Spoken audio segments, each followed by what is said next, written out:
San Fernando became the Christmas capital of the Philippines and home of the giant lanterns. Actually, yung tinatawag natin paggawa ng parol dito, it is a tradition. Pinapasa ng mga matatanda sa amin. Tapos kami naman, ang naging role namin, nag-innovate kami. Itong Everybody's Cafe kasi, well, in my own mind, it's one of the most iconic na, restaurants, kainan dito talaga sa Pampanga.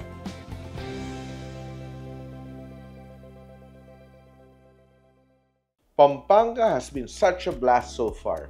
All the sights, all the flavors, all the stories you've discovered along the way. I have to admit, going around all day can really take it out on you. So to rest our tired bones, we found the perfect spot here in Guagua in Pampanga, Jardin Bed and Breakfast.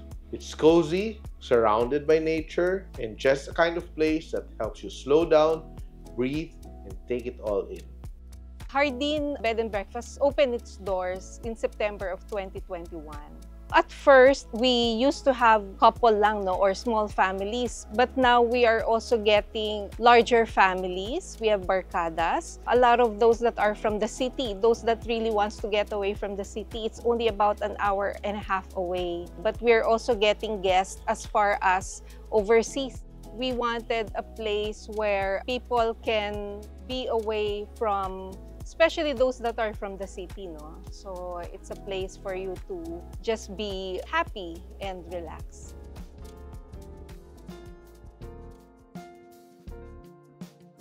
Such a lovely place.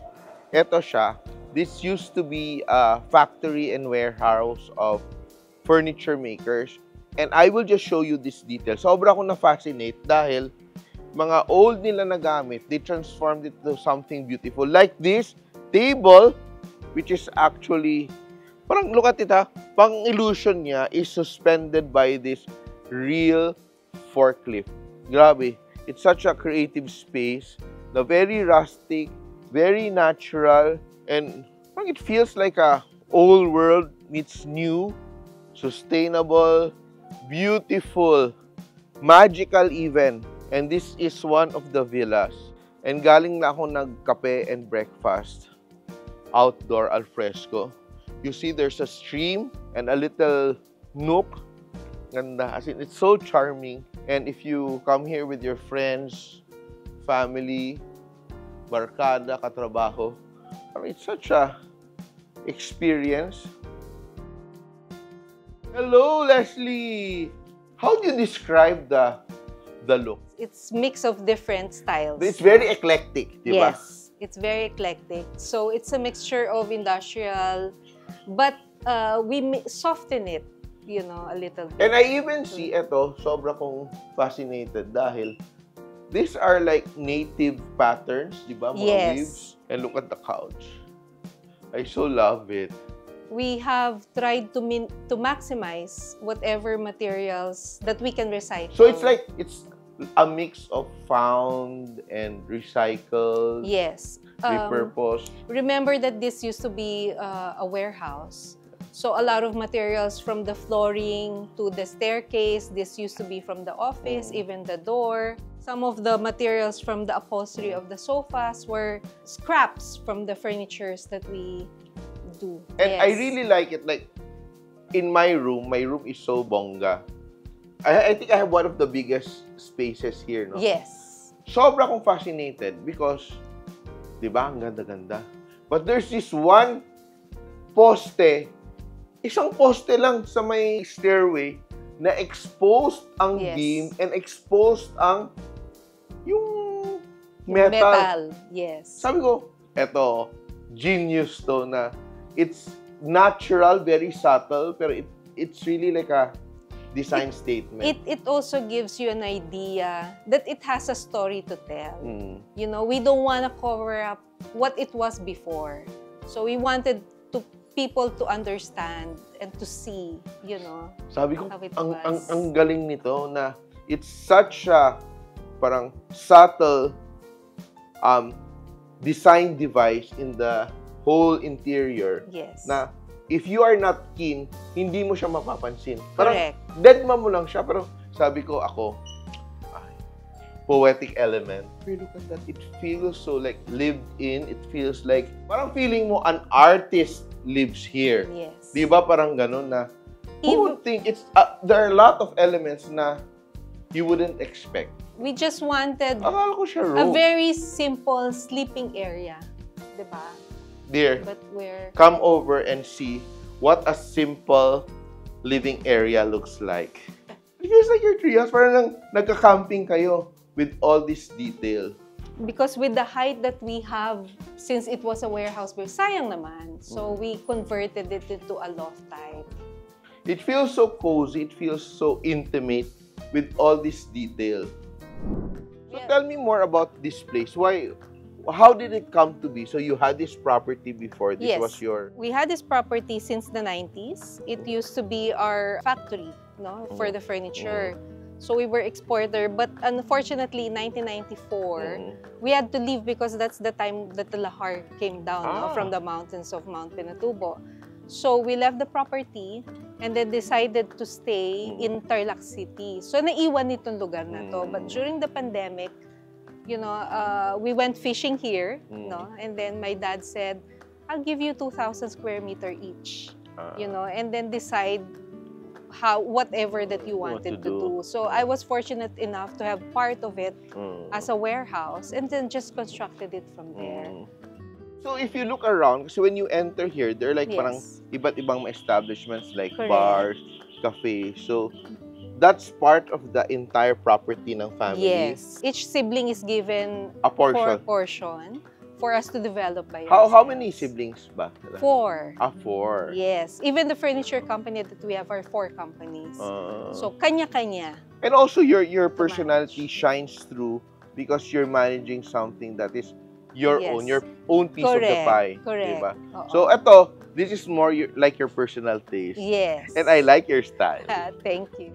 Kumbaga, kami lang yung nag-isip, how would you design it? And given the limitations of during the time of pandemic, we have to maximize whatever that we have. In fact, going here, no, parang iisipin mo kasi baryo. So the roads are very tight. Yeah. No? And yeah, it's something na parang hidden. Hidden. Yes, but we're not so far away from the city also. So the convenience of having to go for whatever outside of the property, madali lang naman. Ako talaga, when I entered the room, tingin ako sa details. Whoever owns this or led this project really knows interiors. Kasi, alam mo na tayo, di ba? Yes. It doesn't mean na because you can afford it, you're going to waste money. Yes. Di ba tama, di ba? Yes. So you really want to push yourself to be creative, to be resourceful na kaya mong pagandahin. Kasi ganun talaga yung negosyo, Yes. di ba? It's not about waldas. It's not about Yes. what you can afford. It's Yes. what value can you create with what you already Yes. have. What works that gives you the same feeling that you wanted to convey, di ba?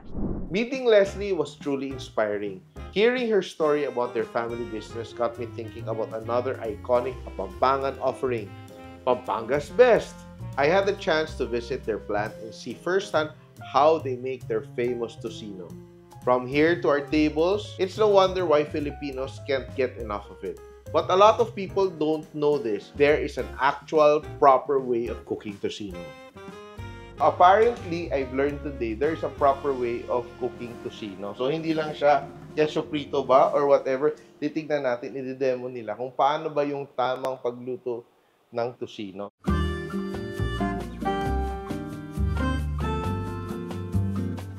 How do we cook a tocino? First off, Hmm. hindi siya binoboil. Pwede na siya directly sa inuto sa pan. Di ba yung caramelization talaga yung masarap sa tocino? Opo. Pang isang tao ba to? 1 to 2. 1 to 2, yeah. Lance, pang isang tao to? Akin na. Sa'yo lang. Actually, depende po. Yung iba isa, kasi napaparaming kain Kain, nila. oo. And ayun po, hintayin lang natin Yeah. 1 minute.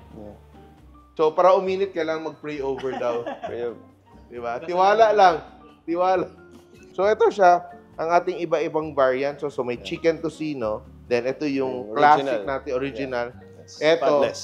Ayaw ko to, no fat. Dapat may Fatless. fat, di ba? Still po. Tenderlicious. Tender. So, tenderloin gamit. Hindi, tender po. Mas Mas malambot po tender siya. Yes. Bakit? Kasi po yung iba po mas prefer nila na super lambot yung kinakain nila. Dapat, ano ba, medium heat lang siya? Medium to Medium. high. Medium to high heat. You really started with the tocino, di ba? Yes po. Then, nag-evolve kayo into other mga Other breakfast products. products, Pero, yes. naka-focus talaga kayo sa breakfast products, no? Hindi kayo nag-go all over the place. So, ito sa kabila, merong mga Yes, sir. sausages, Sausages. tapa, Tapa. Beef tapa, beef yeah. tapa. Oh. Tapos ito po, skinless longganisa namin to. And then, pork. premium pork Mm. longganisa. Ito po yung favorite ngayon ng mga tao eh. Breakfast chomps. So, Parang parang siyang hotdog. Hungarian sausage po siya. Okay. So, pinalit lang po siya na size. And which is people call ideal it- kasi minsan kasi pag malaki, di ba? Lalo pag, well, from the food industry, pag buffet, Yeah. pag ganun, Opo. di ba? Yung pika-pika mas Pika-pika. na-enjoy po nila yun eh. Ako, I'm really fascinated kasi, di ba, if you talk of Pampangas Best na, hindi naman siya mukhang small, pero you've managed to keep the parang story or the branding really homey. But feeling mo pa rin na pag Pampangas Best ka bumili or whatever, parang feeling mo na, si Lola yung gumawa nito, nagbebenta si Lola. May ganong klaseng Yeah. parang Opo. feeling eh. But when you come here, you see it's such a big operations na parang, hindi to basta-basta. It's not a small operations. It's, in fact, you could even consider the setup as world-class, di ba? Yes, very good. But very Pinoy. The standards are up there, pero it still keeps the, parang, Home feels. di mo kailangan mag-English. Parang ganun yung, di ba? Di ba? Ganun. Di ba? Iba yun. Because the communication is parang accessible, very familiar, and all that.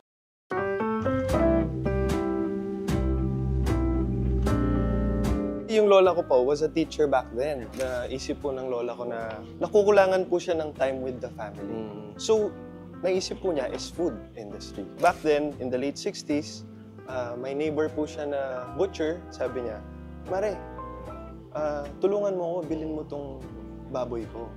So, pumayag po yung lola ko. Sabi niya, gagawin kong pindang yan.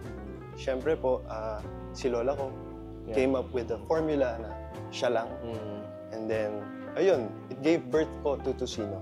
So it is really like a traditional Kapampangan na centuries old from the Pindang. It's really an original recipe, Yes. no? From heirloom tradition, parang ganon. So Isn't you- it difficult ba? Challenging to be working within a family organization? I can say yes in a way, pero it's good din po in a way. If you think about it po, parang kami na po yung next in line. yeah. So, as much as possible, they try to train us. Kasi legacy po yan ng lola namin and legacy po ng family namin. At titikman natin, kunwari di kumakain ng tusino, no? Pero ito hinahanap ko dito yung may taba-taba eh, di ba? Let us taste. Ito na lasang tusino. In Kapampangan, chef, we call it, we say it, nyama na talaga ne. Yaman na. Talaga ne. Which Talaga means, niya. Which means, masarap talaga. No? Ngayon, tatanungin kita, chef, masarap ba? Given na yun, huwag ka na. It's amazing how an heirloom recipe like tocino continues to thrive through generations. A true testament of Pampanga's love for good food and tradition. And speaking of preserving culinary heritage, you can't talk about Kapampangan cuisine without mentioning Aching Lilian Borromeo, the guardian of Kapampangan cuisine herself. Handa na yung ating mga sahog, no? Napakasimple lang. Kamatis, sibuyas, kamyas. At itong dahon, ano itong dahon? Alagaw. Yun ang mahirap hanapin sa amin. Parang may pagka-oregano, no? Parang O may May pagka... Kasi dito herbaceous, tumutubo lang yan kahit saan eh. Oo nga, dumatubo lang sa saan eh. So ano tong dish natin? Ito may malaki tayong bangus. Anong tawag nitong lulutuin natin, Aching? Bobotong asan. Asan is fish. Bobotong asan. Oo. Ang isdang nagboboto. Parang Pag nagbubotong isda. Oo. Bakit yun ang tawag? Kasi yan, no, na-invento yan nung panahon pa ng mga lalaki lang nakakaboto. Oo. Nung time yun. Then, galing yan sa Candaba, Pampanga. Nangyari. Na yun daw, magboboto yung mga lalaki. Kung anong nagagawa ng mga lalaki, nakagawa din sila. Dapat nakagawa din. Dapat. Oo. So, nagboto sila. gusto rin nila magboto. Paano naman sila magboboto? Hindi pwede. Oo. So, nagpunta sila sa isang kusina, pinagbotohan nila kung anong, kasi bagong tuklas ito noong time na yon. Kung anong ilalagay nila dito, nagboboto sila para sa sarap. Paano po siya gawin? No, ihalo-halo mo lang yung lahat. Oo. Eto dito. Oo. So, anong ihalo ko? Eto. Kamatis. Matis. Oo. Yan. Sibuyas. Oo. Pwede ding sibuyas na pula dito. Oo, kahit anong sibuyas. Yan. Sibuyas. Sibuyas, Pati yung alagaw. alagaw. Sabay na to. Oo. Dapat may oil pa ng konti. Ito, dagdag mo pa. Dapat may oil ng konti. Konting mantika. Wala silang dinala. Then, toyo. Yan. At may kamyas. Yun ang nagbibigay ng mas asim ng konti, no? Ngayon, kung wala kang kamyas, maglagay kayong ginagamit mo sa sinigang. Ah. Kahit ano yun. So, ito, mantika. Mas masarap dito. Mantika ng baboy. Oo. No? Lagyan lang ng mantika pa, hindi didikit. Ah. So, anong gagawin sa isla? Papalaman ba? Oo. Ah. Stop mo siya. Asinan din natin yung loob. Konti lang. Oo. Mukhang masarap to. Tapos, stop natin. Stop natin. Yan. Ito lahat? Na. Hindi naman. Yung Tapos- iba, ilalagyan natin sa ating Lagyan mo ng banig at saka lagyan mo ng kumot mamaya. banig at kumot. Ito? Oo. Ah. Yan. Tapos, asan na yung talyasi natin? Talyasi. Ang bigat! Aray ko! Banig, Banig. muna. Banig. Ah. O, di ba? Yan, banig. Ah, ngayon naiintindihan ko kung lalagyan natin ng mantika ito ng konti. Oo. Ang lasa, no? Konti lang ito para hindi didikit. Konti lang. konti lang. Kutsara lang. Yan. Oh. Tama na. Oo. Para hindi lang siya didikit. Yan. Yan, no? Na-imagine ko lalo, pag gamit natin dito, yung kahoy pa dati, no? Niluto sa magiging smoky. Ngayon, kumutin mo na siya. Oo. Para hindi siya malamigan. Oh. Wow. So may banig at may kumot. Oo.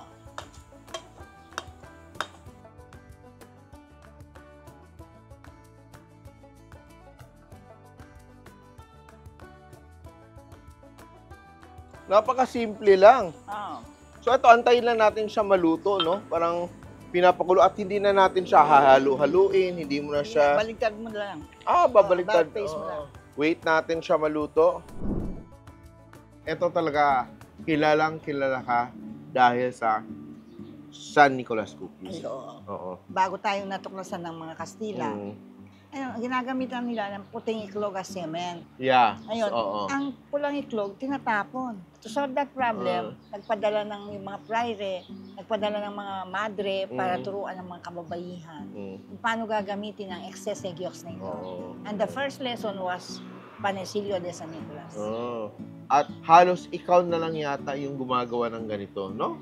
Oo. Pero ngayon, tinuturo ko na sa mga kabataan. Oh, pero hindi pa rin Binibigyan ko siya, na- hindi siya accessible talaga. Hindi siya binibigyan yung... ko ng binibigyan ko na sila ng mga molde. Oo. And luto na yata itong ating Wow. isda. Oh, wow. Ganda ng sarsa niya, oh. Look at that, oh. Paliguan natin ng konti yung ating isda. Ito kasi, pag ginamit mo tong clay na pot, tuloy-tuloy yung init niya. Yan, kumukulo pa siya. Kumukulo pa rin siya, ha? Kahit sabihin mong pinatay Patay na. mo na yung iyong apoy. And are you ready? Okay. 1, 2, ready? Woo! Wow, ang ganda. Beautiful ito. And napaka-simple lang niya. Kaya eto, kahit mga ingredients na ang dali lang pala mabuhay, no? Pag may trimmings ka lang, tutusok mo lang sa lupa, nabubuhay. Oo. Pero hindi lang ginagawa ng mga karamihan ngayon. Kaya nawawala na rin yung mga ganito mga traditional recipes.